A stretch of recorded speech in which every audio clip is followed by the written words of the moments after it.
हम बात करेंगे। हम पिछले आई मीन मैं पिछले 36 साल से पढ़ा रही हूँ और आप में से most of you must be teaching from 15 to 20 years. Can you just tell me that you can hear me?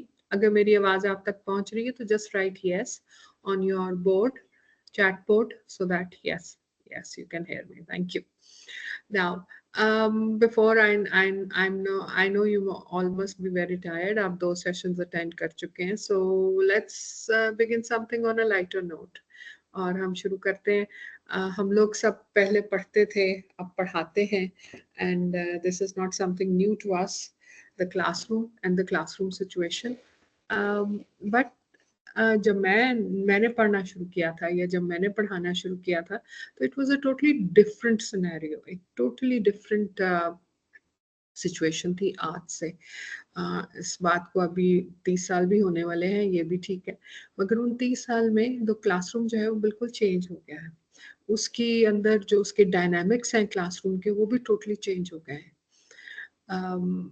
मैं वही कहता है ना, अपना थोड़ा सा शेयर करती हूँ और फिर आई would like some of you, I will not be able to give a lot of time to you, but a few of you, if you have some interesting anecdote or incident regarding your first or your early teaching experience, तो please हमारे साथ share करें.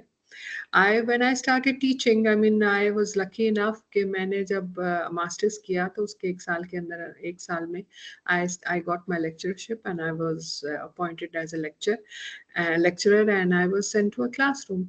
So जब मैं classroom में गई थी तो there was a student of 150 की class थी, compulsory English की. And all these young students were sitting before me. Alhamdulillah. But वहाँ जो एक बहुत बड़ी जो पहली सोच दिमाग में आई थी कि am I competent? Can I do it? Will I be able to handle these? और ये सोच जो है उसने मुझे फिर एक कहते हैं ना इंसेंटिव दिया. एंड आई उस जमाने में I am talking about 90 early 90s, Punjab university ने एक इंग्लिश डिपार्टमेंट ने एक शुरू किया था प्रोग्राम, डिप्लोमा ELT के नाम से, इंग्लिश लैंग्वेज टीचिंग. और मैंने वो ज्वाइन किया वो 1 साल का. And really I mean it was amazing. जो आई मीन अभी तक मैं लिटरेचर पढ़ती आई थी, तो उसके बाद फिर जब पहली दफा professionally I was a little bit, I became aware and I was taught and I mean told about things that helped me in my classroom. सो थोड़ी सी वो भी बातें शेयर करेंगे और थोड़ा सा आपसे भी बात करेंगे. सो मैं हसन को if you would like to share a few of your, if do you have some interesting, I mean 160 plus मेरे पास इस वक्त participants हैं जो बैठे. So I would like to ask you, आपके पास कोई interesting incident है from your early teaching days? अगर है तो please we would like to share. Yes, someone has written yes. अगर आप में से 2-3 ऐसे हैं जो शेयर करना चाहेंगे तो I would like to ask Hasan. Hasan, ये आप 10 मिनट के लिए प्लीज ये इनके माइक्स ऑन कर दें. Let them share a little bit of their. Yes please. 2-3 आ गए हैं. ये इनका नाम नहीं आया मगर इनका फोन नंबर है उसमें. So Hasan, can you do that please? इनका नाम नहीं आ रहा इसमें. जी मैम, हम अपने अस्सलाम वालेकुम मैडम, हम अपने आईडी कार्ड नंबर से जो है वो लॉग इन करते हैं, इसलिए आप हमारे नाम नहीं देख पा रही. मैं साइमा हूँ खरगोदा से. और मुझे अपना जो पहला एक्सपीरियंस है वो मेरा एक आर्मी का इंस्टीट्यूट था और मैंने बॉयज के लिए सिलेक्ट हुई. तो वो जो इंटरव्यू पैनल था, I was young girl, very petite, young smart girl. तो उन्होंने कहा कि आप बॉयज को कैसे संभालेंगी, तो यू लुक वेरी यंग. तो मैंने तब बड़ा कॉन्फिडेंटली कहा, no sir, I can manage it, I am a big girl now. तो मैं वो जो बिग गर्ल मेंटेलिटी लेके क्लास में गई and somehow I got the hang of it, और वो बॉयज का मैंने कर लिया. तो मैं स्टाफ रूम में रोज सुनती थी कि एक सेक्शन है फर्स्ट ईयर सी, वो बहुत बदतमीज है, वो बहुत बदतमीज है. अच्छा, मैं ना रोज ये सोचती थी कि अच्छा हुआ मुझे नहीं मिले ना वो, क्योंकि मुझे किसी ने क्लासेस दिखा दी कि ये आपकी क्लासेस हैं. एक दिन मैंने क्लास में एंटर होने से पहले कोई 2-4 दिनों बाद नोटिस किया तो मैं 11th C को ही पढ़ा रही थी. तो तो मेरा एक्सपीरियंस उनसे बिल्कुल अलग था। और मैंने वैसे बाद में मतलब मैंने शुक्र भी अदा किया कि अगर मैं ये बैगेज साथ लेके क्लास में जाती, जो स्टाफ रूम का जो कन्वर्सेशन का एक मेरा आइडिया बनता, तो मेरे ख्याल में शायद मेरा उस क्लास के साथ इंटरेक्शन इतना स्मूथ ना रहता, क्योंकि मैं क्लास में को एक महाज समझ कर उतरती। तो मुझे ये अपना वाकया बहुत याद आता है कि बिल्कुल बिल्कुल सही आपने कहा, but I would like you to share with me कि आप क्या था आपका उनके साथ पहला एक्सपीरियंस, जो क्योंकि वो एक उनका यानी एक रेपुटेशन तो उस क्लास की बनी हुई थी, वो क्यों बनी हुई थी और आपके साथ डिफरेंस क्यों उनका एक्सपीरियंस हुआ? ठीक, आपने कहा कि आप पहले सोच के साथ नहीं गई थी, शायद आपका उनके साथ एटीट्यूड डिफरेंट था, शायद इसलिए उनका एटीट्यूड आपके साथ, what would you say was the reason for their different attitude with you? Can you analyze it? जी, अगर मैं मतलब इन हाइंडसाइट अभी देखूं, इन रेट्रोस्पेक्ट, तो मुझे ये लगता है कि मैंने अपने पहले लेक्चर पे जितनी मेहनत की थी ना, जो शुरू के मेरे अर्ली लेक्चर्स थे, मैंने शायद ही बाद में कभी उतनी मेहनत की हो। कि मैंने पूरा हफ्ता बैठकर वो जो अपनी पहली क्लास थी वो प्लान की थी, और उसकी रिसर्च मुझे लगता है कि इतनी थी कि मुझे अपने एमफिल के थीसिस के करीब करीबी, कि अगर मुझे उस पेज के ऊपर कोई तो मुझे ये लगता है कि वो जो आपकी फर्स्ट क्लास होती है ना, वो डिसाइडिंग फैक्टर होती है, वेदर यू लूज और विन। तो बच्चे आपकी जी, तो बच्चे आपकी अथॉरिटी जो है वो तभी एक्सेप्ट करते हैं। I'm sorry, और it's a very interesting discussion, but हमारे पास टाइम थोड़ा होता है, इसलिए yes, very true, आपने बिल्कुल सही कहा कि आपका दोस्ताना, आपका attitude towards your friendly attitude towards your student, and of course if you go prepared before the class, आपको टीचर के कॉन्फिडेंस से पता चल जाता है स्टूडेंट्स को कि वो प्रिपेयर्ड है कि नहीं है। I can take one. अस्सलाम वालेकुम मैम।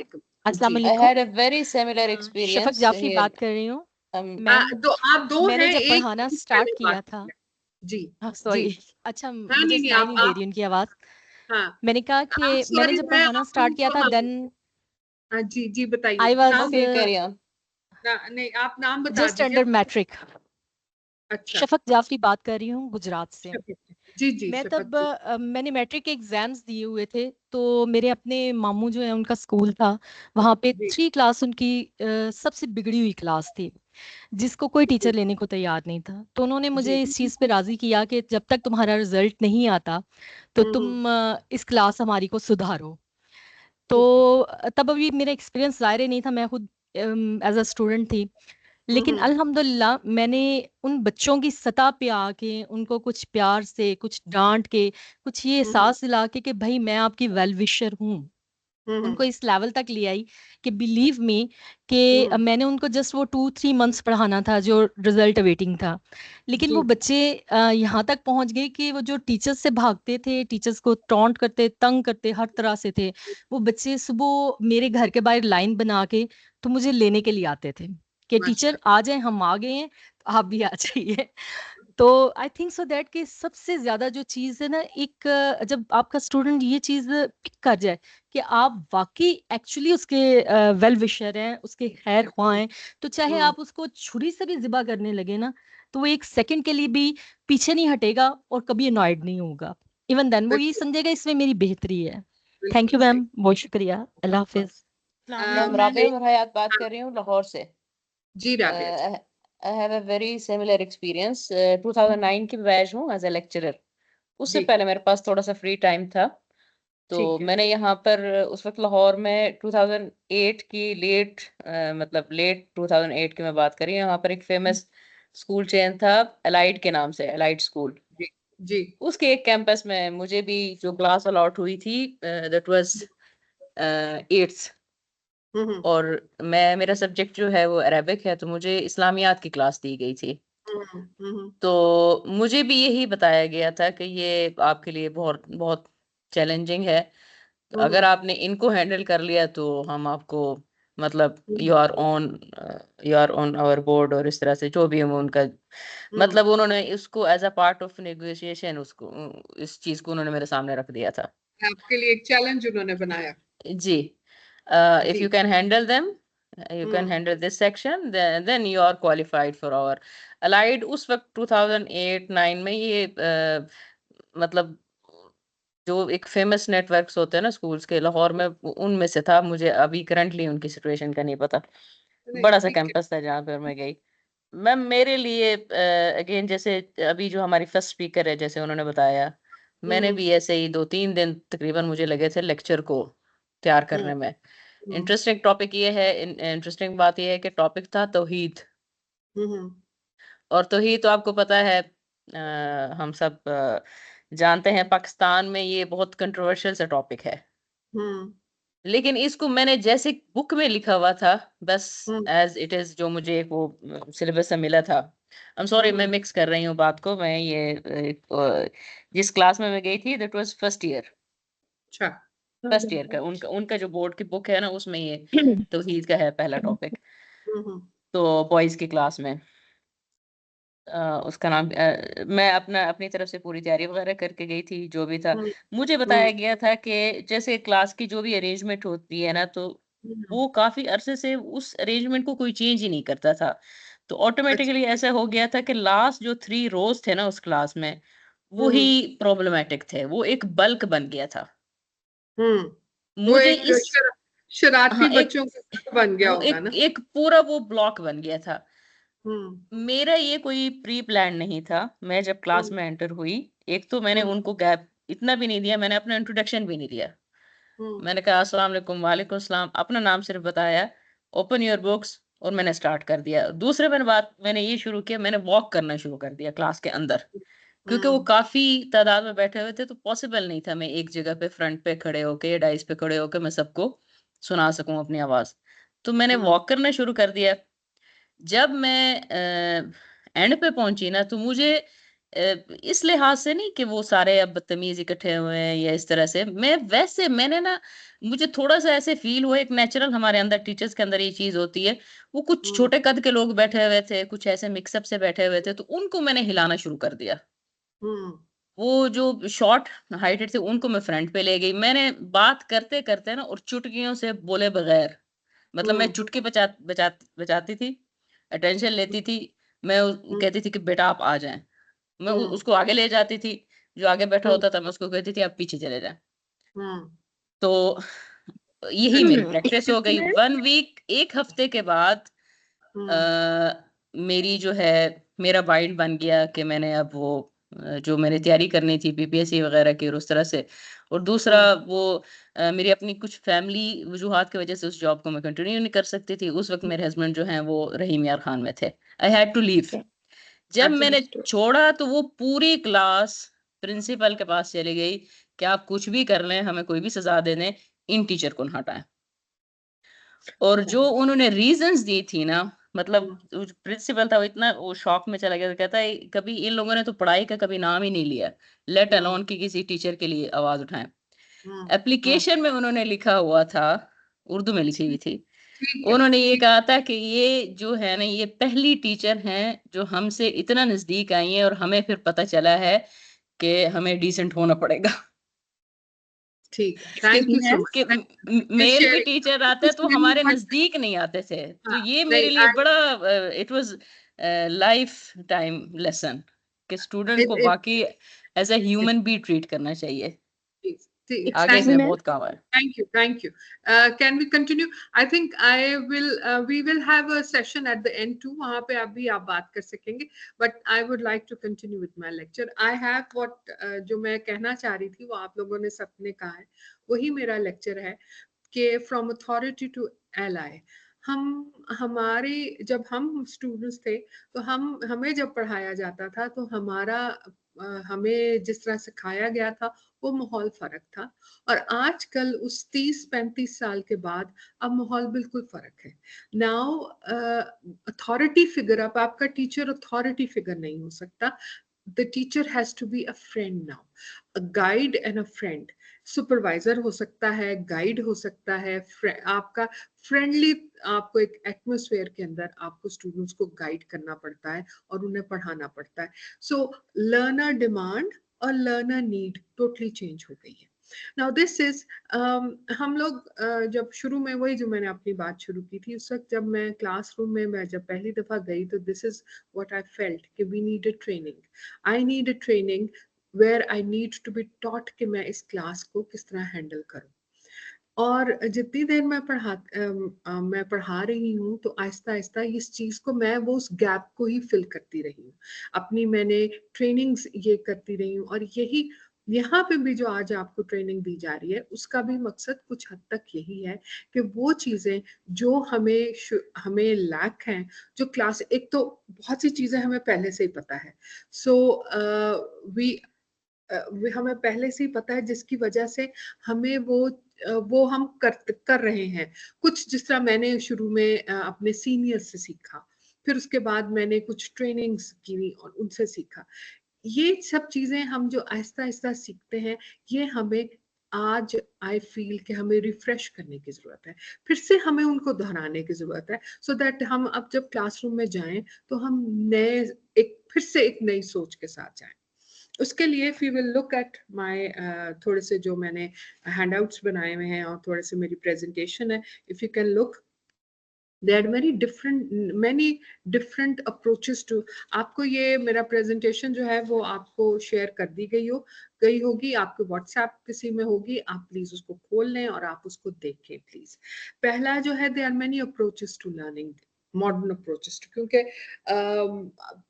20th सेंचुरी में लैंग्वेज लर्निंग जो है वो एक साइंस के तौर पे, एक सब्जेक्ट के तौर पे इंट्रोड्यूस हुआ, और उसके साथ साथ उसमें बहुत सी रिसर्च की गई। सो ये अप्रोचेस टू लर्निंग जो है, approaches to learning are a set of skills and strategies that aim to help students become self-regulated and lifelong learners. Now, ये दो चीजें कि हमें ना सिर्फ लेक्चर देना है, हमने सिर्फ इंफॉर्मेशन नहीं पहुंचानी स्टूडेंट्स तक, हमें उन्हें स्ट्रैटेजीज भी देनी है कि वो सेल्फ लर्नर्स बन जाए, खुद से उनको लर्निंग का किस तरह लर्निंग ली जाती है, किस तरह इंफॉर्मेशन गैदर की जाती है, और फिर किस तरह उस इंफॉर्मेशन को एनालाइज किया जाता है। ये टीचर का काम है। टीचर का काम सिर्फ और सिर्फ इंफॉर्मेशन देना नहीं है।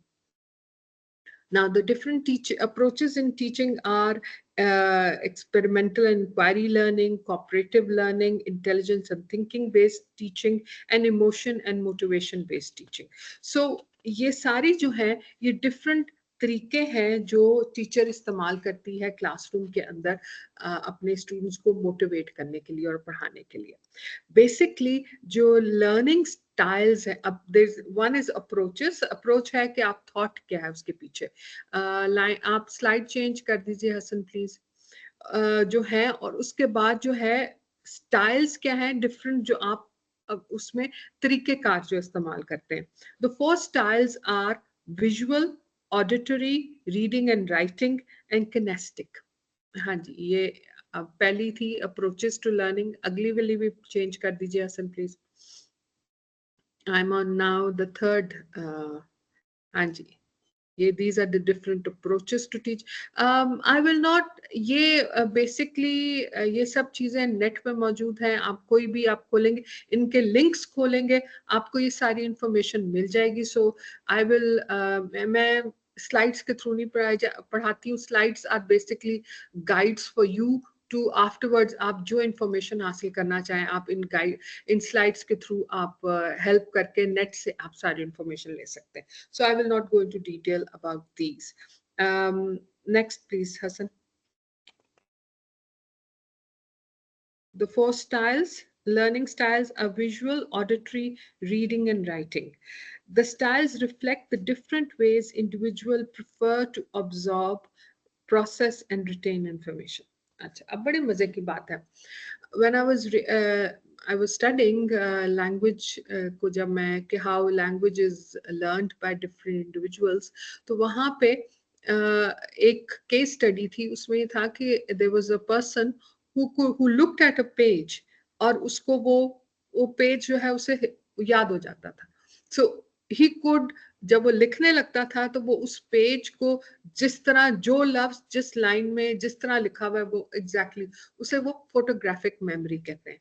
He had that photographic, so ये तो खैर एक्सट्रीम एग्जांपल है विजुअल का, बट विजुअली भी हम जिस चीज को पढ़ते हैं वो चीज उस तरह हमारे सामने आ जाती है। So, एक तरह विजुअल लर्निंग जो है वो भी एक आप देखते हैं। फिर विजुअल लर्निंग का और बहुत सा एक अब मॉडर्न मॉडर्न एजुकेशन में उसका बहुत हाथ है, जब हम ऑडियो विजुअल अपने डिफरेंट यूज करते हैं through films, through through different slides, ये प्रेजेंटेशंस जब हम पढ़ाते हैं तो this is audio and visual. आप उनको स्टिमुलेंट देते हैं स्टूडेंट्स को, और उससे होता है। तीसरी जो है वो reading and writing. Reading and writing is one of the oldest form of teaching. Reading text book हमेशा हमारे साथ था। मुझे याद है कि जो टेक्स्ट बुक मैंने अपने एफए में पढ़ा था, वो जब मैंने पहली दफ़ा एज लेक्चरर पढ़ाना शुरू किया तो वही स्टोरी, हिज फर्स्ट फ्लाइट, मैंने पढ़ाई। सो वो टेक्स्ट बुक जो है उसके थ्रू जब हम पढ़ाते हैं, फिर उसके बाद उस पर हम क्वेश्चन एंड आंसर्स करते हैं, तो reading and writing and kinestic is when all of these three different forms of teaching are combined and then taught. So this is one way of teaching. There are the different styles of teaching. Then learning styles: visual learning through seeing, auditory learning through listening, reading and writing through reading and writing, and kinesthetic learning through doing and experimenting. Now, the last जो है आपका, ये अभी तक ये science तक, जो किनेस्टिक है अभी तक साइंस तक ही महदूद था। आमतौर पे एक्सपेरिमेंट्स और ये सब चीज़ें साइंस के सब्जेक्ट्स में थी। जैसा मेरा सब्जेक्ट लैंग्वेज है, तो लैंग्वेज में ये नहीं था।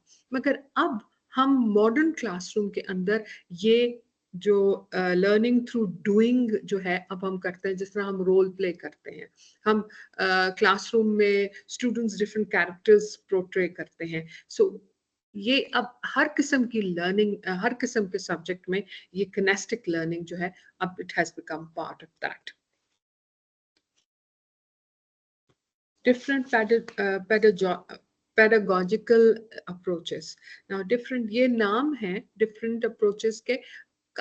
देखें, हम बहुत सा जो जब कोई चीज साइंटिफिकली उसका की जाती है तो डिफरेंट नाम दे दिए जाते हैं, मगर जब हम क्लासरूम में खड़े होते हैं तो हम वो सब चीजें करते हैं, मगर उनका कोई हमें उनका एग्जैक्ट नाम नहीं पता होता। सो बेसिकली आपको ये देने का मकसद ये भी है कि आपको पता चले कि आप क्लासरूम में जो कर रहे हैं वो उसका एक फॉर्मेट है, एक फॉर्म है।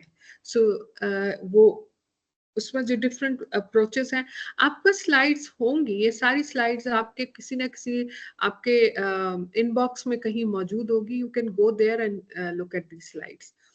सो कंस्ट्रक्टिविज्म इज अ थ्योरी, क्योंकि मेरे पास ये नहीं है इनको चेंज करने का, I have to request someone to change. Constructivism is a theory that people learn through experiences and reflection. Inquiry learning is based a method where educators are expected to not just answer the queries of their students, but also build a culture where their ideas explored, challenged, improved, and refined. Behaviorism is a systematic approach to understanding the behavior of humans and other animals, and problem-based learning is a pedagogical approach that enables students to learn while engaging actively with meaningful problems. Hassan, please slide change कर दीजिए। मेरे पास असल में ये slides नहीं हैं।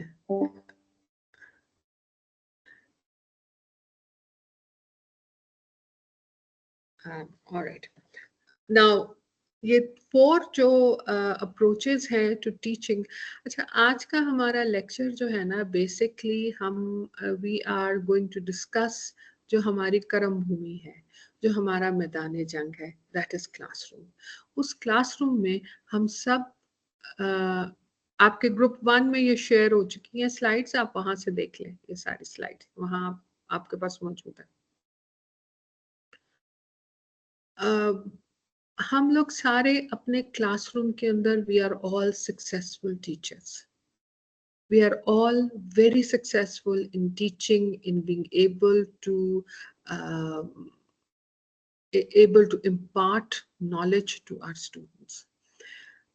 ये सब हम कर रहे हैं और करते आए हैं और आगे भी करेंगे, मगर हमें थोड़ा सा रिफ्लेक्ट करना है अपने ऊपर 2-3 चीजों पे। एक तो हमारा बिल्कुल टीचिंग कल्चर या लर्निंग कल्चर जो है या स्टूडेंट कल्चर जो है वो टोटली चेंज हो चुका है। कम से कम बड़े शहरों में तो चेंज हो चुका है, because I don't have much experiences for of small towns and our areas, so I will not be able to talk about that, but I will, in fact, jab hamara question answer session hai to mera one of the questions that I will have for all of you, जो अगर किसी ऐसे हमारे जरा छोटे इलाके में पढ़ा रहे, छोटा तो लफ्ज नहीं, I am using a wrong word, where is थोड़ा सा अगर बिहेवियरल चेंज है, so I would like them to tell us about it. But in the big cities, in the city like Lahore and Multan and Bahawalpur and Pindi, in these big cities, हमारा student जो आ रहा है, जिस background से आ रहा है, that is now totally changed. Beacon House, Lahore Grammar Schools, all these schools have in fact totally changed their way of teaching. उसकी वजह से वो जो स्टूडेंट हमारे पास आता है वो बिल्कुल एक डिफरेंट माइंडसेट के साथ आता है, और उसे हम उस तरीके से नहीं पढ़ा सकते जिस तरीके से हम अभी तक हमें पढ़ाया गया था या हम अभी तक पढ़ा रहे थे। उन टीचर्स की उनकी नीड्स पूरी करने के लिए फिर वो डिससैटिस्फाइड हो जाते हैं, फिर they are not happy with our government sector schools, they are not happy with our public sector schools, and they were or wo phir private sector school keh rahi hu, colleges and universities, and they like to go to the private sector school, colleges and universities. So इस हिसाब से हमारा जो public sector colleges and universities है उसके अंदर हमें थोड़ा सा द टीचर को अपना एटीट्यूड, अपना वे ऑफ टीचिंग थोड़ा सा इम्प्रूव करना पड़ेगा, थोड़ा सा बदलना पड़ेगा। ये आज हमारी डिस्कशन है सारी इस सारे जो सेशन है इसकी। उसमें 2-3 चीजें जो है, जो सबसे पहले चीज चेंज करने वाली है वो है हमारा attitude. How the way we go into our classroom, the way we interact with our student, that has to change. एक दूसरा, हमारा बहुत हद तक हमारा टेक्स्ट बुक तो चेंज हो गया है। हमारे टेक्स्ट बुक जो है वो बहुत हद तक अब डिफरेंट, यानी उसमें डिफरेंट चीजें ऐड कर दी गई हैं। Even some of the courses, अब बीएस के कोर्सेज की मैं खास तौर पे बात करूंगी, जो टीचर्स बीएस के कोर्सेज पढ़ा रहे हैं उनको पता है कि अब बीएस का 6 वीक्स का कहने को 6 वीक्स की क्लास होती है, मगर यूजुअली 6 वीक्स होते नहीं है टीचर के पास। उसमें मिड टर्म्स भी हैं, उसमें छुट्टियां भी आ गई है, और वो आपको एक बड़ा कंपैक्ट वे में आपको अपना सारा कोर्स जो है वो कंप्लीट करना होता है, जिसके पास sometimes the students and the teachers feel very rushed. जो एक आपका लेजर होता था, एक जरा थोड़ा सा आपको एक्सप्लेन करने के लिए, कुछ एक्स्ट्रा पढ़ाने के लिए, कुछ आपके पास थोड़ा सा टाइम होता था एनुअल सिस्टम में, वो अब हमारे पास नहीं है। इसलिए हमें again we have to change our attitude again. अब वो रोट लर्निंग वाला या लाइन बाय लाइन टीचिंग वाला आई थिंक अब सिचुएशन खत्म हो गई है। टेक्स्ट बुक पे इतना इन्हिसार करना अब जरूरी नहीं रहा। अब आपको जो सबसे बड़ी बात है, जो अभी शुरू में I think one of my slides पे मैंने बात की थी, वी हैव टू बी एक जो बड़े शुरू में सबसे पहले जो हमारे पार्टिसिपेंट जिन्होंने एक्सप्लेन किया था अपनी situation, the teacher has to be very prepared, very prepared. आपको सिर्फ अपना टेक्स्ट बुक नॉलेज ही नहीं चाहिए, आपको उसके अलावा भी एक जो सराउंडिंग नॉलेज जिसे हम कहते हैं वो उसके लिए बहुत जरूरी है, needs to know about that. दूसरा, जब वो क्लासरूम में जाए तो वो उसको लाइन बाय लाइन टीचिंग नहीं करनी, उसको सिर्फ वो एक किताब या वो एक स्टोरी वो नहीं पढ़ानी, उसके उसके अलावा उसने वो जो है वो स्टोरी तो वो घर में पढ़ने के लिए भी दे सकता है।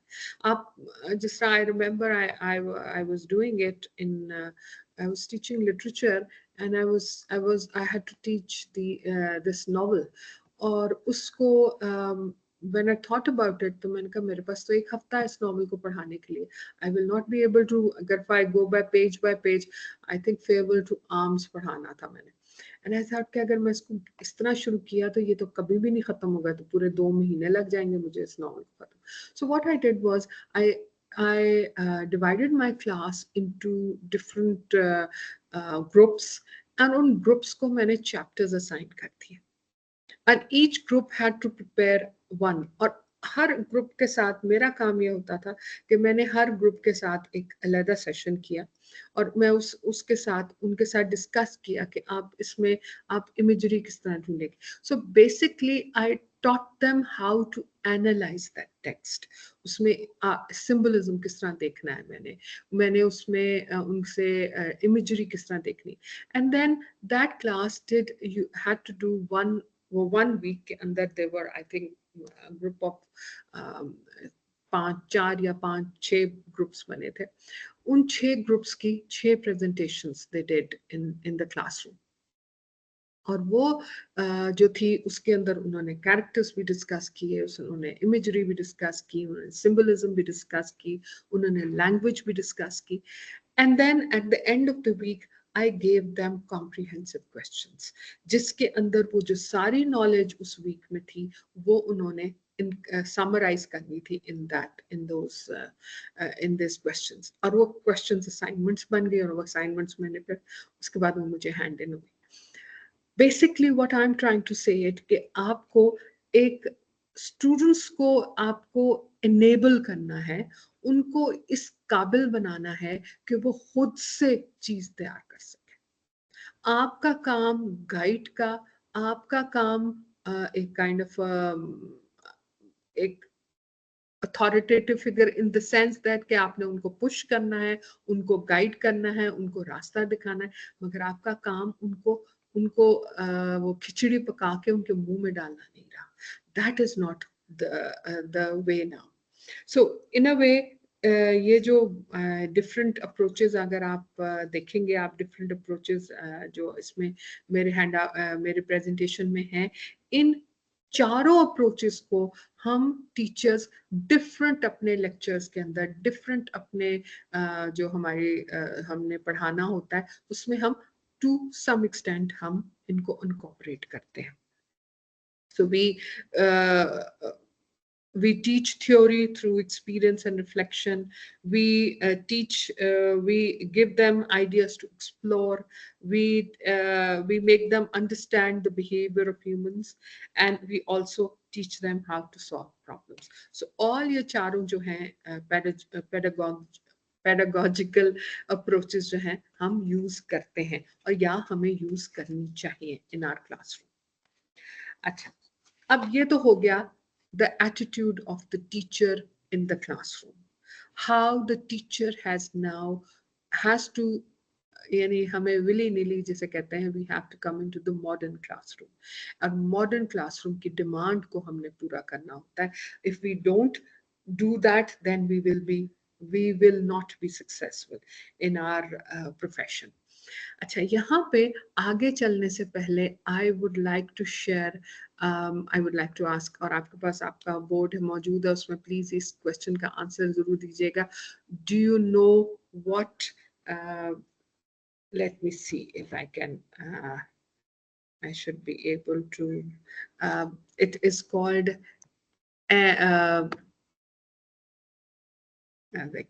it's MCEE. MCEE. Do you know what that is?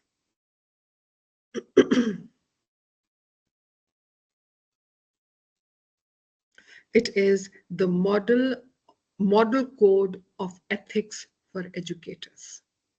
ये एक कोड है जो जिस तरह डॉक्टर्स जब डॉक्टर्स बनते हैं तो उन्हें एक ओथ लेना पड़ता है, इसी तरह टीचर्स का भी एक कोड है जो उन्हें पता होना चाहिए।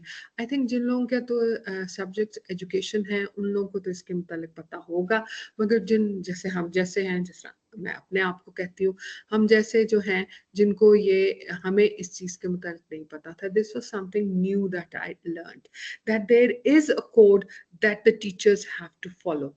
और इस कोड जो है ये establishes the principles of best practice. Best practice क्या होती है? बेस्ट प्रैक्टिस कि आप अपने प्रोफेशन में कामयाब किस तरह हो सकते हैं, that is best practice. It reflects mindfulness, self reflection and decision making.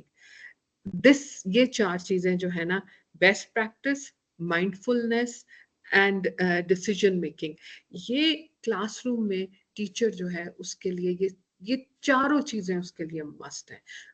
चारों चीजों का जब टीचर ये ध्यान में रखता है फिर ही वो कामयाब टीचर। हमारे कोड था जी MCEE।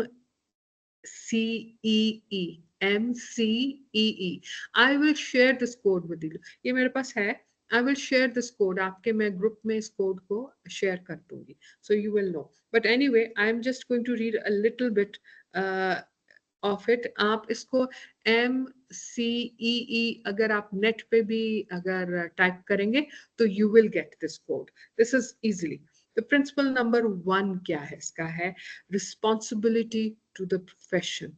The professional educator is aware that the trust in the profession depends upon a level of professional conduct and responsibility that may be higher than required by law. This entails holding one and the other educator to the same ethical standards. Responsibility to the profession. हम teachers हैं और हाँ, as teachers we have a responsibility, और वो responsibility to some extent I think हमारी responsibility जो है वो आई थिंक किसी कंप्यूटर साइंस कंप्यूटर जो है जो है उनसे ज्यादा है, जबकि और दे वहां पे आप एक लॉयर हो, एक टीचर हो, एक डॉक्टर हो, ये तीनों जो है इनका ताल्लुक डायरेक्ट, इन तीनों प्रोफेशंस का ताल्लुक डायरेक्ट ह्यूमन लाइफ के साथ है, ह्यूमैनिटी के साथ है। और जब ह्यूमन बीइंग्स इन्वॉल्व हो जाते हैं, जब इंसानियत की बात आती है तो फिर आपकी जिम्मेदारी बहुत बढ़ जाती है। सो ये प्रोफेशन यहाँ पे हमारा सिर्फ कॉलेज या यूनिवर्सिटी जाके वहां पे सिर्फ 1 घंटा 2 घंटे या 3 घंटे गुजार देना ये काफी नहीं है। ये हमारे प्रोफेशनल एथिक्स के, it's not up to our professional ethics, उसके हम अपना जो हमारा, देखिए हम अपने स्टूडेंट को अभी तक पब्लिक सेक्टर में हम अपने स्टूडेंट्स को अभी तक हमने उसको अपनाया नहीं है। जब हम अपने स्टूडेंट को ये सोच के उसको क्लासरूम में जाएंगे कि ये हमारी कर्म भूमि है और इसके अंदर हमारे अंदर जो स्टूडेंट बैठा है ये हमें पास और फेल कर सकता है, तो फिर हमें एहसास होगा कि कितनी बड़ी रिस्पॉन्सिबिलिटी है हमारे ऊपर। सो प्रोफेशनल एथिक्स ये इम्पोर्टेंट है, ना सिर्फ professional ethics towards yourself but towards others. ये अगला वाला हमारा आ रहा है, responsibility for professional competence. How competent are you? Are you giving what is demanded of the subject, or are you not doing it? If you are not, then you are a failure. Classroom mein, I don't want to give this example, but unfortunately I have to. कुछ उस्ताद, और उसमें से जब मैं पढ़ रही थी तो उस वक्त भी हमें भी एक उस्ताद ऐसे मिले थे जो जिनका काम वो आते थे क्लासरूम में और हम उन्हें येलो पेपर्स कहते थे क्योंकि उनके लेक्चर जो थे वो पेजेस पे तो वो इतने पुराने थे कि वो पुराने येलो उनका रंग हो गया था। सफेद येलो हो गया था। तो हम उन्हें येलो पेपर्स कहते थे। वो खोलती थी, उससे पढ़ाती थी और उन्हें बंद करके चली जाती थी। आई एम श्योर वो जो उनके जो notes थे, they were very good, and I'm sure they were very good, but half the time either all the students were sleeping or they were not interested.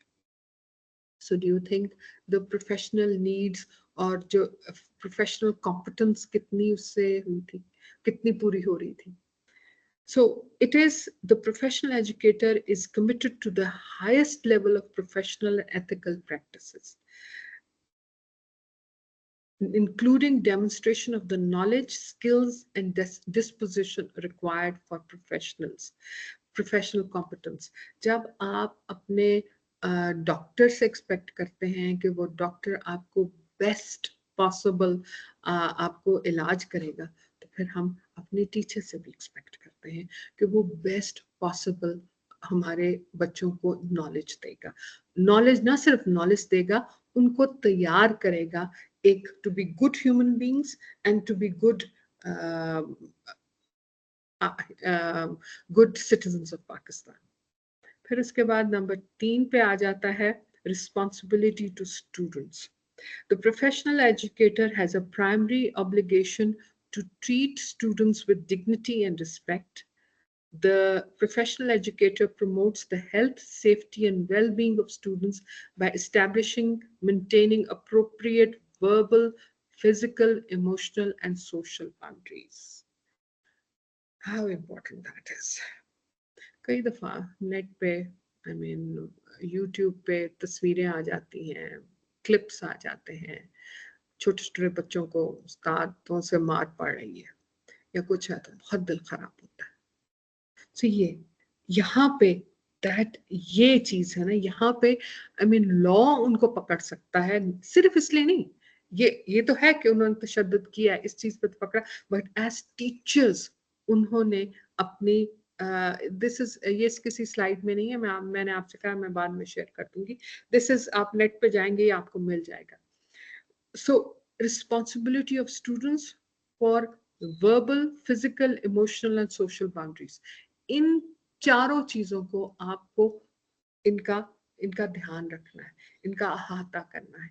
ये अगर मौजूद नहीं है तो इसका मतलब आप प्रोफेशनली आप अपनी जिम्मेदारी पूरी नहीं कर रहे।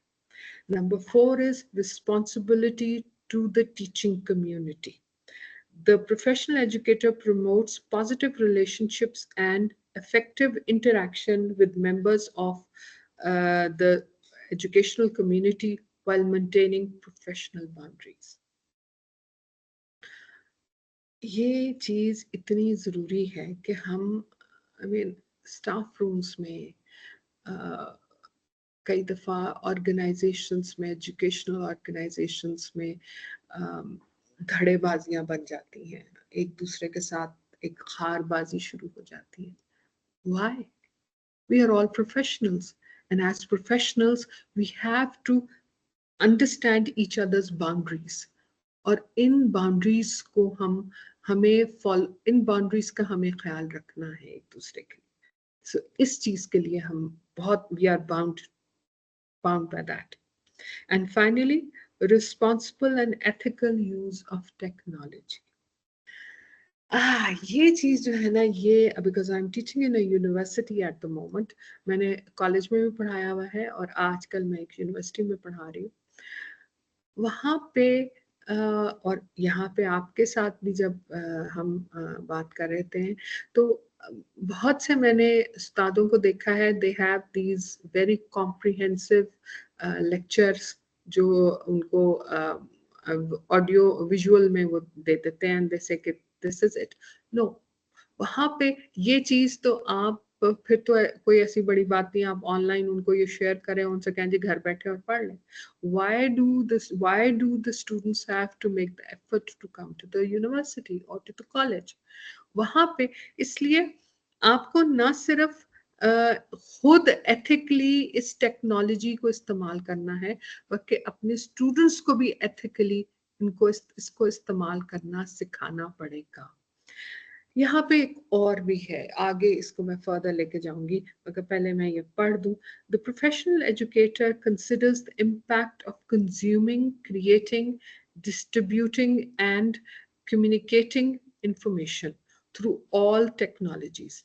The ethical educator is vigilant to ensure appropriate boundaries of time, place, and role are maintained when using electronic communication. कोई भी इलेक्ट्रॉनिकली जो वेब पेजेस बन जाते हैं जो दूसरे हैं, उस पे एक दूसरे को विक्टिमाइज ना किया जाए, और उसके they don't become a kind of you know a kind of a place from where you can make others victims of others. एक दूसरा, आजकल बीएस में खास तौर पे हम सबको हम सब जो है थीसिस करवाते हैं. आई मीन जैसा एक मेरी यूनिवर्सिटी जो है उसमें ये है कि you have to have a thesis और अ रिपोर्ट. अगर नहीं आपके स्टूडेंट करता तो उसकी डिग्री इनवैलिड समझी जाती है. सो जब वो थीसिस लिख रहा होता है तो वहां पे टीचर को हम यहाँ पे आई थिंक स्टूडेंट और टीचर एक हम अभी भी वो पुराने माइंडसेट के साथ चल रहे हैं. हमें मुझे याद है जब मैंने मैट्रिक किया था और किया था तो उस वक्त स्टूडेंट्स हमें कहा गया था कि जी आप इतना लिखो, अपने इतना पेजेस भरो कि आपको मार्क्स मिले. बेसिकली रट्टा सिखाया गया था. वो चीज अब टोटली डिफरेंट हो गया है. अब उस रट्टे को प्लेजराइजेशन कहा जाता है. सो वहां स्टूडेंट को वॉर्न करना पड़ता है कि जी आपने ये नहीं करना, ये आपने किसी का लिखा हुआ या आपने जो है वो आपने पढ़ के आपने लिख नहीं देना इसी तरह. You have to you have to use something else. You have to use your own words. You have to use your own analysis, or else you will be made you'll be doing something unresponsible, and you'll be challenged for it, and you'll be आपको ये पकड़ सकते हैं. So ये सब चीजें जो हैं, ये चीजें, ये MCEE है, ये it's the code of इसको है model code of ethics for educators. ये जो मैंने इसके 5 प्रिंसिपल्स हैं बेसिकली सारे. ये आपको कहीं से भी आपको आप कहेंगे तो ये आप नेट पर डालेंगे तो आपको मिल जाएंगे. एनीवे अगर फिर भी I will share it with you in the future. आपके मैं ग्रुप में डाल दूंगी. अच्छा जी, अब इसके बाद हम ये तो हो गया हम हमारी रिस्पॉन्सिबिलिटीज ऑफ द टीचर. इसके बाद जो अगला मेरा अगला फोकस है अगेन क्लासरूम में है. Classroom management focuses on 3 major components: content management, conduct management, and covenant management. Now, अब ये क्या है? कंटेंट मैनेजमेंट ऑफ कोर्स जो आपकी टेक्स्ट बुक है, आप किस तरह पढ़ा रहे हैं, आप उसको किस तरह कर रहे हैं.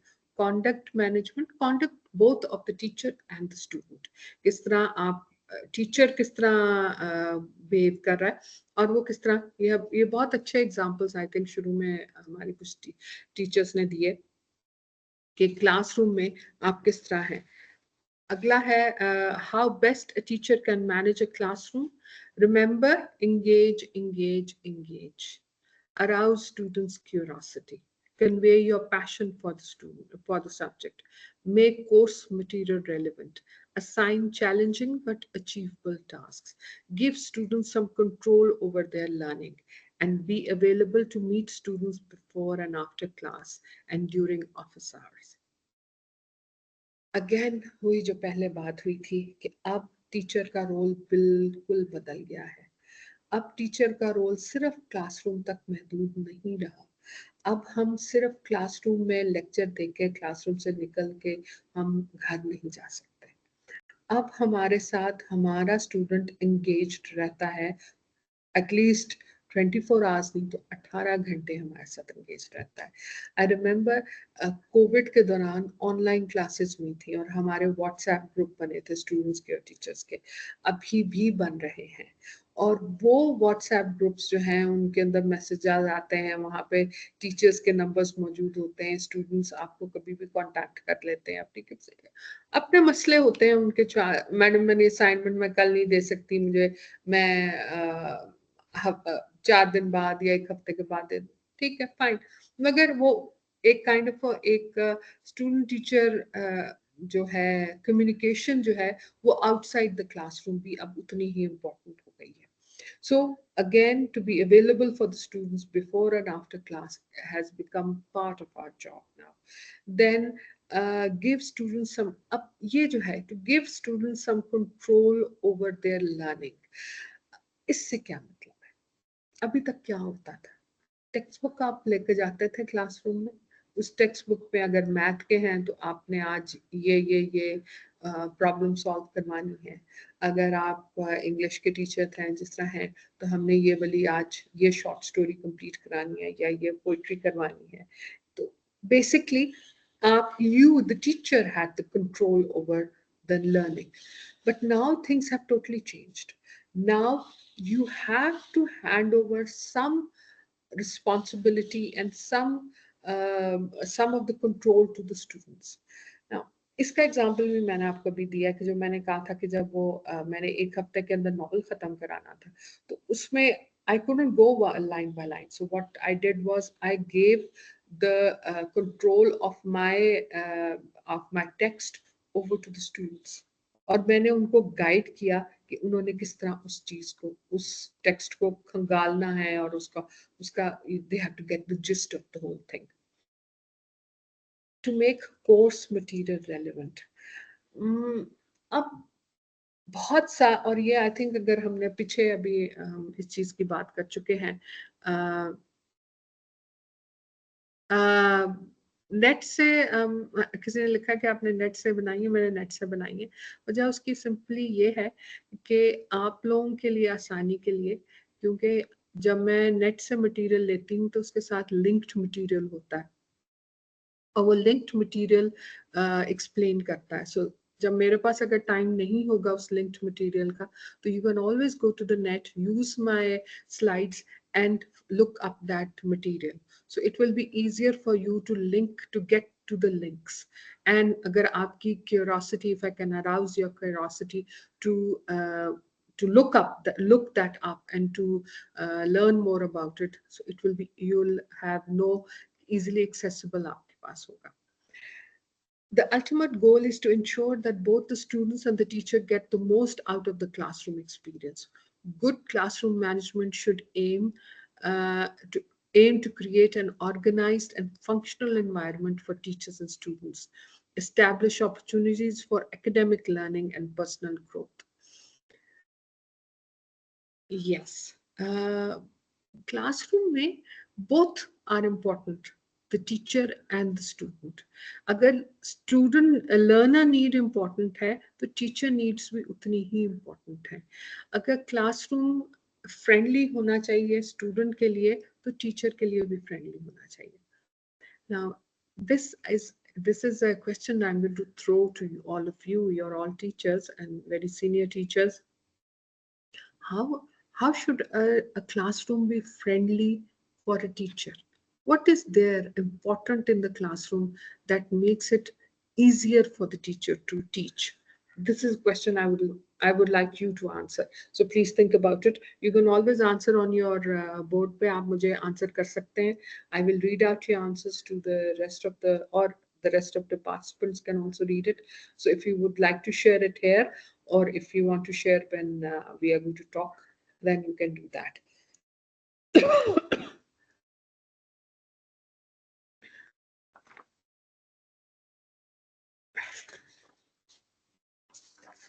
Fully benefit for the classroom management, teachers can implement proactive strategies and promote consistency, communication, and collaboration in the classroom.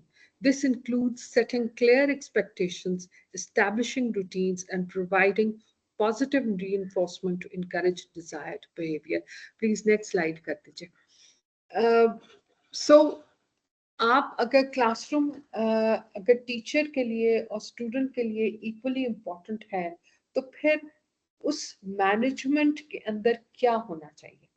Proactive strategies, consistency, communication and collaboration. ये 4 चीजें जो है, collaboration between teacher and student, consistency, consistency से क्या मुराद है?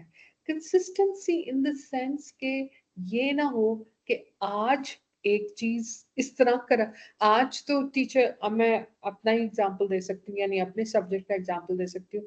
आज तो teacher classroom में जा रहा है, बड़ा मॉडर्न वे में रोल प्ले से और ब्रेनस्टॉर्मिंग से पढ़ा रहा है, मगर दूसरे दिन जाके फिर वही कह जी आप टेक्स्ट बुक खोलें और इससे पढ़ना शुरू करें। ये नहीं है। If you start to use a new way of teaching, you have to consistently use it all through the course. आपको उसको जारी रखना है, सिर्फ आज के लिए नहीं इस्तेमाल करना है या एक टॉपिक के लिए नहीं इस्तेमाल करना। फिर आपने पूरा जो कोर्स है उसको इस तरह डिजाइन करना है कि वो फिर मॉडर्न टेक्निक्स के साथ साथ चले। कम्युनिकेशन, ऑफ कोर्स कम्युनिकेशन, जब तक स्टूडेंट टीचर के दरमियान में कम्युनिकेशन नहीं होगी, जब तक स्टूडेंट टीचर आपस में एक दूसरे के साथ मिल के एक्सेप्ट नहीं करेंगे कि ये हमने नया तरीके से पढ़ना है या हमने पुराने तरीके से पढ़ना है, जिस तरह भी पढ़ना चाहते हैं, उस वक्त तक ये कामयाब नहीं, क्लासरूम मैनेजमेंट कामयाब नहीं हो सकती। So basically consistency, communication, collaboration, ये और प्रोएक्टिव स्ट्रैटेजीज, ये 4 चीजें अगर नहीं होंगी तो उस आपकी जो क्लासरूम मैनेजमेंट है वो फेल हो जाएगी। It will not be very useful. हम लोग अभी तक एज फार बहुत हद तक, अगेन आई विल, वही मेरा जो टॉपिक ये है फ्रॉम ओल्ड टू न्यू, हम लोग की जब when I was a student or even when I started teaching in the beginning in the early 90s, बहुत हद तक अभी तक the old style of teaching ही चल रहा था। It was teacher centered, जो आपकी टीचिंग स्ट्रेटजीज थी या टीचिंग वे था वो टीचर सेंटर्ड था। अब टोटली डिफरेंट हो गया है। और अगेन जिस तरह मैंने पहले पॉइंट आउट किया, अब स्कूल से ये चलता आ रहा है, स्कूलों से। स्कूल में क्योंकि वहाँ पे जिस तरह TNS बीकन हाउस है, उन्होंने अब कंटेंट के हिसाब से पढ़ाते हैं बच्चों को, वहाँ पे क्योंकि स्टाइल्स चेंज हो गए हैं, वहाँ पे टीचिंग मेथोडोलॉजी चेंज हो गई है, तो हमें भी अपने जो हायर एजुकेशन में हमें भी अपनी मेथोडोलॉजीज को चेंज करना जरूरी है। और हमें, अगर हमने अपने आप को रेलेवेंट रखना है, अगर हमने अपने आप को इम्पोर्टेंट रखना है, और हम चाहेंगे कि हम हम हायर एजुकेशन का हिस्सा बने रहें, तो हमें भी अपना एटीट्यूड चेंज करना पड़ेगा। हमें भी टीचर सेंटर्ड एजुकेशन से लर्नर सेंटर्ड या स्टूडेंट सेंटर्ड लर्निंग तक आना पड़ेगा। Now, what is learner centered या student centered learning? The learner-centered principle is rooted in the long-held constructivist idea that acknowledges people learn best when they actively construct knowledge that builds on prior understanding based on first-hand experiences with data and evidence. दो चीजें। पहली चीज क्या कि आप अपनी knowledge को build करते हैं उस नॉलेज पे जो पहले से आपके पास मौजूद है। आप हर दफा आप नई चीज नहीं आप लेकर आते सामने, आप वो चीज जी। I'm sorry to interrupt you. You have lost 15 minutes, ma'am. Conclude your slides. Thank you. ठीक है, मैं conclude करती हूँ। So what we have to do is we have to be very clear about how we are going to be. Now I've lost the thread of my thought. Yes. जब आप when we come into the classroom, हमें अपना पिछला lecture revise करके आगे करना पड़ता है ना हमें, और उसका तरीकेकार ये है कि हम पूछते हैं, हमने स्टूडेंट से पूछते हैं कि जी आपने जो हमने कल पढ़ाया था वो क्या पढ़ाया था। इसी तरह जब आप कोर्स डिजाइन करते हैं, जब आप उस किसी नई चीज को पढ़ा रहे हैं, तो आपको पिछली चीज या जो नॉलेज पहले से स्टूडेंट के पास मौजूद है उसके ऊपर उसको बिल्डअप करना पड़ता है। अगर आप ये नहीं करते तो आप your student will be totally lost. हाँ जी, अगले can please next slide. With a learner-centered approach, you can motivate, engage learners, enhance learning outcomes, foster collaboration, feedback, as well as adapt to diverse changing needs. अगली करते हैं slides. I think ये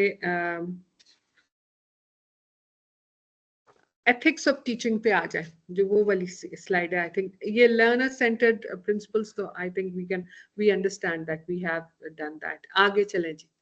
Ugly slide, the last one. Yes, this one. Now the ethics of teaching, this is my last जो मेरा है वो, the main, we have to be very ethical. We have to understand that we are responsible for our behavior. We have to be responsible for our behavior. और अगर हम जब तक ये नहीं होंगे, जो उस्ताद की इज्जत पहले थी और अब इतनी नहीं रही, वो बहाल नहीं हो सकती. So the main ethical issues in education are social inequality, cheating, social diversity, special treatment, grading exams, bullying and uniform.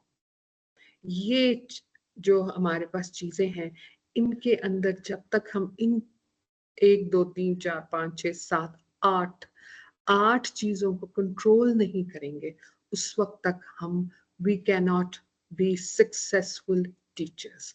So I think I will finish up here. You can go through my slides, and I think it's not something, they are self-explanatory. जरा आप थोड़ी सी उनका करेंगे तो आपको हो जाएगी. Last, हाँ जी, लास्ट हसन, लास्ट वाला पेज, एक्टिविटीज वाला जी. I have here 4 examples of teaching dilemmas. One is, in your classroom, one of your students' best friends has turned against her and is now organizing the other girls to bully. ये अभी जो हमने ethics की बात की थी, उसी के ऊपर based है. To bully and isolate her, what can you do as their teacher to resolve this situation? One of your student has submitted end of the session thesis and it has many indicators that it is plagiarized. How will you tackle it? Number 3, in your classroom, a fellow colleague student is studying. She comes into the classroom during a test and the teacher comes into the classroom and tries to help a student answer the test paper.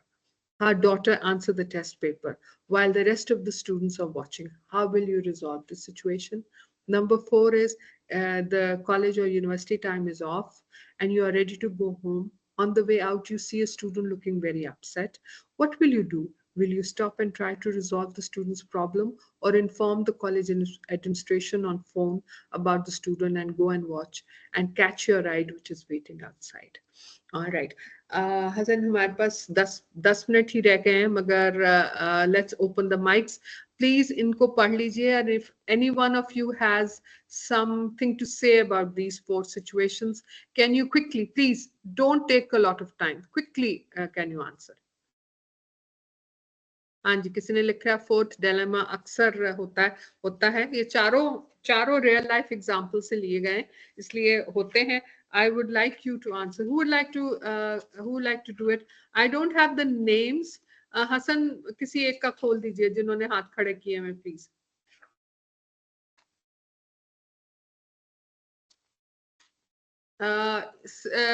ये जो ID card number 154 जो है and में जिनका, इनका कर दीजिए. Hello, आपका माइक ओपन हो गया. It's allowed. हाँ, अलाउड. प्लीज बताइए. Would you like to say something? I'm sorry, आपका नाम मुझे नहीं पता, so I can't call your name. ID card number 6110173228154. आप नहीं, अच्छा तो फिर दूसरा है 3540124790 426, इनका कर दीजिए, इनका ओपन कर दीजिए फिर। Yes, अभी it's है open now. Hello hello, The mics are open. Unmute yourself, participants. Unmute yourself and ask the question or answer the question, please.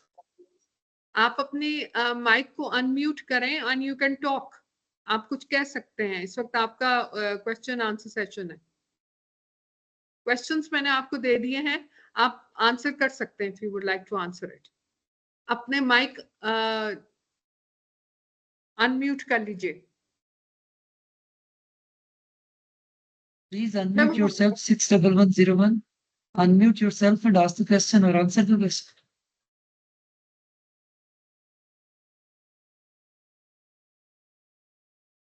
आपको अनम्यूट नहीं करना आ रहा? Whoever can unmute, please, they can answer.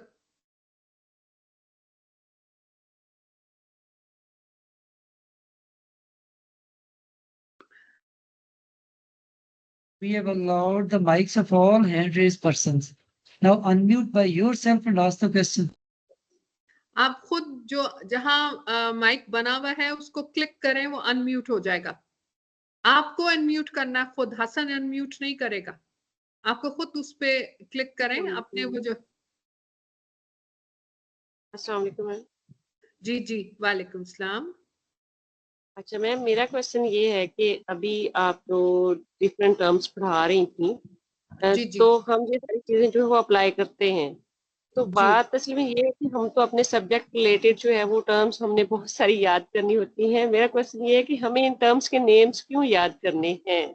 नहीं नहीं, आपको कोई नहीं याद करना। आपको मैंने सिर्फ वो एक काइंड ऑफ शॉर्ट उसका बताया है। वो MCEE है, वो है कोड ऑफ एजुकेशनल एथिक्स। आप उसका नाम लिख लें, कोड ऑफ एजुकेशनल एथिक्स, बस। नहीं, जैसे आपको मैम कुछ ये डिफरेंट टर्म्स हैं, पेडागोजी, ये वो सारा कुछ जो भी है, बहरहाल हम जैसे हमारा सब्जेक्ट फिजिक्स है, केमिस्ट्री है, हम अपने हाँ हाँ सब्जेक्ट में जो है वो बहुत ज्यादा हाँ वो होते हैं, तो हमें हाँ, ये हाँ। एजुकेशन की टर्म्स जो है ना ये याद करना हमारे लिए एक डिफिकल्ट काम है। तो आपको हम मैं ये कह रहे बताऊं हैं कि हमारा क्वेश्चन, मैं। हमारा जो है ना असेसमेंट अगर आप करते हैं तो हाँ वो जी, उसकी एप्लीकेशन के बारे में होनी चाहिए, not about the names of the terms.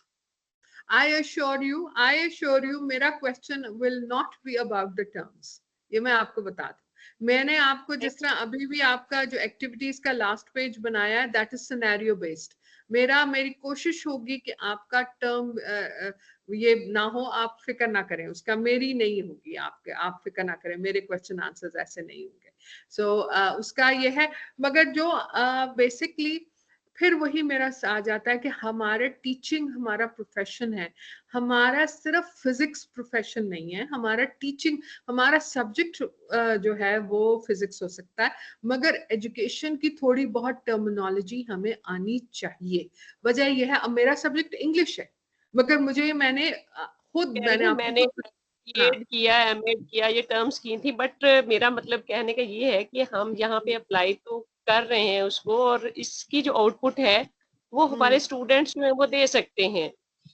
और यहाँ पे जो मैं कह रही हूँ कि जिस स्टेज पे आप हैं तो हमें इन टर्म्स को अब याद करने की जरूरत नहीं है। मेरा मतलब ये है कि हम अप्लाई कर रहे हैं तो हमारी क्वेश्चनिंग जो है वो इस तरह की होनी चाहिए कि हम कैसे अप्लाई कर रहे हैं। आप ठीक कह रही हैं, मेरा भी यही आपका इसी पॉइंट की तरफ तवज्जो दिलाने का मेरा मकसद था। तो नहीं, फिर वो जो है वो फिक्र ना आपने अच्छा करें। किया, आपका ये एक्सप्लेन कंसर्न कर भी दिया। मैं आगे, हाँ, आपका ये कंसर्न मैं आगे आपका पहुंचा दूंगी, फिक्र ना कीजिए कि आपकी Excuse me, ma'am. टर्मिनोलॉजी पे ना हो, साइकोलॉजिकल या एजुकेशनल टर्मिनोलॉजी पे इतना आपका ना हो। मगर basic, again I would request कि बेसिक टर्मिनोलॉजी एजुकेशन की आपको आनी चाहिए। दैट इज, आई मीन, आपको Excuse me, ma'am. हाँ जी जी जी जी, Uh, बताइए। जी जी, irrespective of the thing कि हम किस सब्जेक्ट के टीचर्स हैं या जो भी है, मैं ये जी जानना चाहती हूँ कि इसका जो हमारा आज का टॉपिक था, फ्रॉम अथॉरिटी टू अलाई, इसकी शॉर्टेस्ट डिस्क्रिप्शन क्या देंगी आप, ताकि वो मैसेज क्लियरली सबको समझ आ जाए। अच्छा, आपको फ्रॉम बेसिकली मैंने 2-3 दफा ये चीज रिपीट की है। बेसिकली आज का जो सारी डिस्कशन थी, that was how to move from the old style of teaching to the modern way of teaching and why we need to move. मैंने कोशिश ये की है कि ना सिर्फ आपसे कहूं कि जी हमें मूव करना है, मगर मैं ये भी डिस्कस करूं कि मूव करने की जरूरत क्यों है, क्या है। हमारे स्टूडेंट नीड चेंज हो गई, हमारा स्टूडेंट चेंज हो गया, तो हमारे टीचर को भी बदलना पड़ेगा। और उसकी वजह से द फेलियर, ये ज्यादा प्राइवेट सेक्टर में ये चीज हो चुकी है चेंज, पब्लिक सेक्टर में जो जिसमें हम हैं उसमें ये नहीं चेंज हो रही, इसलिए हम पीछे रह गए to some extent. So we need to change our teaching attitude, we need to change our teaching style. हमें जब क्लासरूम में जाना है तो हमें नए टीचर्स बन के जाना है, और मेरी कोशिश होगी जब हम एक टीचर को कहते हैं कि when we call and when we imply the teacher as an ally, what exactly we do mean by this? That वही बात है कि again the teacher now is no longer the teacher centred class से अब learner centred या student centred classroom में आ गए हैं, ठीक है, where the focus is no longer on the teacher but rather on the student, and the teacher then has to have a friendly, not only a friendly attitude, has to be उसको, यानी आप student को नाक पकड़ के नहीं चलाना, उसे हल्का हल्का सा इनकरेज करके आगे बढ़ाना है। सो एक वो आप टीचर आगे आने के बजाय साथ खड़ा हो गया स्टूडेंट के, और वो उसका काम ये है कि उसने उसको इनकरेज करके आगे लेके जाना है, उसको आगे से उसको खींच के आगे नहीं बढ़ाना स्टूडेंट। आई मीन अगर आप मेरी ये थोड़ी सी टर्मिनोलॉजी समझ रही है कि क्या मतलब, ये स्पोर्ट्स का है कि आपने बच्चे को जब चलाना होता है तो आप उस बच्चे का हाथ पकड़ के उसको आगे चलाते हैं, ये नहीं कि उसको पीछे से धिक्का दे रहे हैं। आपको ये चीज बदलनी है, हमें अपना एटीट्यूड बदलना है क्लासरूम के अंदर जी, from authority to friend, ally, उसके फ्रेंड बनना है, उसके thank you ma'am, we have lost 5 minutes. अच्छा जी, all right. Close the session. We are in the last 5 minutes of our session. Please, I can wind up and I can say कि I hope जो मैं फिर repeat करूंगी, इस सारे session का मकसद ये था, ये नहीं कि आपको कोई नई चीज बता रही हूँ, मैं कोई नई चीज नहीं बता रही हूँ, सिर्फ थोड़ा सा आपके साथ एक डिस्कशन है। वो डिस्कशन इस चीज पे है कि हमें अपना कुछ नया करना है, हमने नया करना है तो हमारा स्टूडेंट हमें एक्सेप्ट करेगा, हमें, और अब हमारा स्टूडेंट हमारा दोस्त। हम देखिए एलाई कौन होता है, एलाई सिर्फ दोस्त नहीं होता, फ्रेंडली का मतलब नहीं, एलाई होता है हेल्पर। आप हेल्पर, हमें एक हेल्प गाइड का एक हमारा एटीट्यूड होना चाहिए। हम एक गाइड हैं अपने स्टूडेंट के, हमने उनका हाथ पकड़ के उन्हें चीज सिखानी है, उनको हमने अब हम अथॉरिटेटिव नहीं हो सकते कि जी ये कर लो, ये कर लो, ये एग्जाम में आएगा, ये याद कर लो, ये नहीं हो सकता। हमने उनको स्ट्रैटेजीज देनी है, उनको तरीका सिखाना है कामयाब होने का। That is it. Thank you very much. I hope you enjoyed your our session today. And if you have any questions, please, you can. I don't know where you can ask them. I don't think so. I'll have any more sessions with you. So thank you very much. I enjoyed my talk with you. Allah Hafiz. Thank you, ma'am. Thanks. Our respected participants, Abdul Hamid here, director IT. हम लोग इस वक्त एक बड़ी crucial किस्म की stage से गुजर रहे हैं। Am I audible to all of you? जी thank you, thank you, thank you. एक सादा सी बात आपसे मैं इस क्लोजिंग सेशन पे करना चाहूंगा। आप लोगों ने देखा है बड़े colleges, universities, private sector colleges, ये जो कुछ भी आपके सामने नजर आता है, हम लोग यहाँ पे अपने स्टूडेंट्स को हम कहते हैं जी फलां जगह पर प्राइवेट कॉलेजेस खुल गए हैं, वहां पे स्टूडेंट्स जा रहे हैं। रीजन क्या होती है वहां पे स्टूडेंट्स की जाने की? रीजन बिल्कुल भी कोई बिल्डिंग नहीं होती, हमारे पास उनसे कई अच्छी बिल्डिंग्स हैं, रीजन माहौल भी नहीं होता, हमारे पास खूबसूरत ग्राउंड है, सब कुछ है, we have everything. Reason teachers का अच्छा होना भी नहीं होता, we are the only ones जो पीपीएससी की एक कमाल की छलनी से गुजर कर आए होते। रीजन सिर्फ एक होती है, और वो रीजन होती है उनके लगे हुए बैनर्स, उनका रिजल्ट कि लास्ट ईयर हमारे इतने बच्चों ने इतने मार्क्स लिए, फलां बच्चे ने टॉप किया। एक साल